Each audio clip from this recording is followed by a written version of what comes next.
La démarche de permis d'urbanisme s'inscrit en général dans un projet de vie parce que non seulement la personne qui demande un permis a l'intention de construire quelque chose, mais en général c'est pour y vivre. C'est une démarche qui prend aux tripes des gens. Quand un demandeur ou son architecte a bien compris la difficulté ou l'obligation de procédure, qu'on lui explique, il l'accepte. Et de notre côté, nous avons aussi besoin d'avoir l'entreprise qui doit s'étendre, de savoir quelles sont les difficultés qu'elle rencontre et comment on pourrait éventuellement mieux cadrer de telle manière à que ça reste acceptable en définitive. On a développé le projet en faisant une série de logements dans cette ferme en carré du XVIIIe siècle. C'est une rénovation importante, donc pour faire 15 logements au total, ça prend quand même beaucoup de temps dans un bureau d'architecture. Et ce qu'on a d'abord fait, c'est que le bâtiment étant déjà assez abîmé, on a d'abord envisagé de détruire tous les murs extérieurs pour s'agrandir.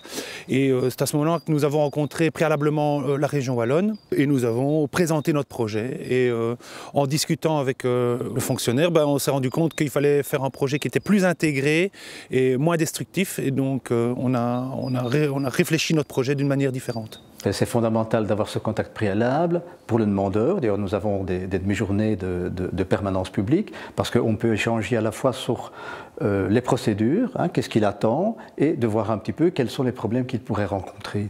Donc c'est vraiment fondamental ce contact préalable qui permet d'anticiper et d'avoir un dossier qui est bien ficelé quand il nous arrive et tout le monde est gagnant, bien évidemment. Le projet, disons, qui m'a le plus préoccupé pendant de longues années, c'est le projet de tout le quartier des Guillemins jusqu'à la Meuse. Et il y a toute une perspective jusqu'à la Meuse qui a fait l'objet de dossiers, différents dossiers qui sont construits les uns après les autres, mais de manière coordonnée.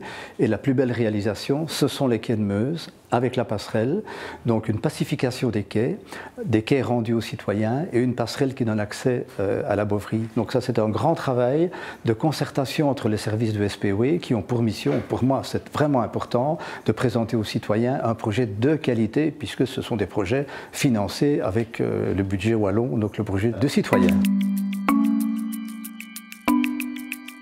J'ai souhaité faire cette enquête dans le cadre de l'orientation usagée, qui est vraiment une orientation prégnante du contrat d'administration du service public de Wallonie, de façon à pouvoir estimer quel était, au-delà du plaisir ou du déplaisir d'avoir reçu son permis, quelle était la perception du citoyen quant au service qui lui a été rendu par mes services.